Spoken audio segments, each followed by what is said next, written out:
Alors, ça apporte des modifications vraiment énormes parce que, en réalité, il y a une arrivée massive de population qui se fait dans ces zones. Et ces modifications, elles se font de deux manières.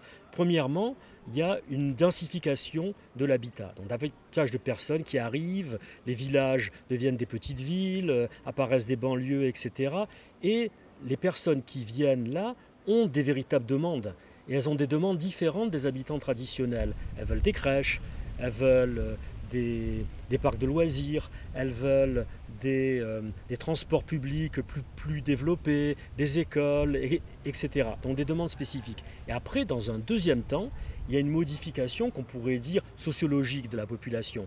C'est-à-dire que petit à petit, le ratio s'inverse et on voit remplacer au bout d'un moment des maires qui provenaient de la profession agricole par des maires néo-ruraux qui sont élus par ces nouvelles populations et donc qui vont mettre des politiques qui vont encore plus refléter les désirs de leurs habitants. Ils ne sont pas obligatoirement adaptés, mais ils s'adaptent par eux-mêmes. C'est-à-dire que sous la pression de ces nouveaux ruraux, il y a une transformation de ces espaces. Et en plus, c'est très bien accepté par les pouvoirs publics, aussi bien au niveau local que national, parce qu'on admet très bien l'idée qu'il y a une extension des zones urbaines, que finalement apparaissent des nouvelles zones urbaines qui ne sont pas vraiment la ville, mais une espèce de mixité, c'est pour ça qu'on les appelle périurbains, et que finalement, ces endroits vont accueillir des nouvelles populations urbaines ou rurbaines, comme on les appelle souvent. Donc finalement, elles vont apparaître, ces nouvelles infrastructures, et elles vont être soutenues par les pouvoirs publics.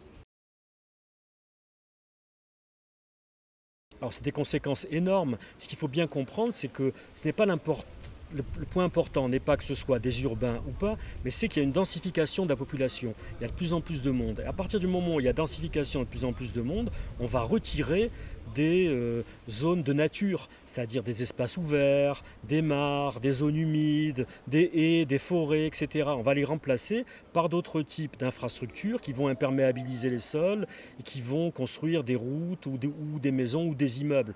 Évidemment, ça va avoir un impact énorme en termes de durabilité, un impact énorme en termes environnementaux, et donc il va falloir à ce moment-là s'inquiéter de politiques de développement durable qui vont rendre ces éléments compatibles et possibles, alors qu'auparavant, finalement, on n'a pas besoin de se poser ce type de questions.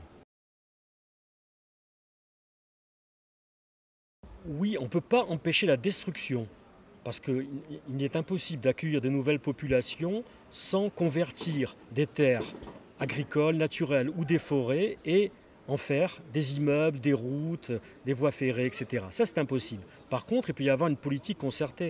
Et on peut aménager le territoire, c'est-à-dire qu'il y a une grosse différence entre le fait de se dire, finalement, dans cette zone, on va tout couvrir de pavillons ou d'immeubles, ou de se dire, on va avoir une mixité, on va avoir des pavillons, on va avoir des jardins, on va avoir des jardins partagés, des zones agricoles, peut-être de l'agriculture urbaine, et également des zones de loisirs ou des zones de nature. Vous voyez, l'important, c'est de penser les choses d'emblée et d'avoir une véritable politique avant même que les personnes n'arrivent.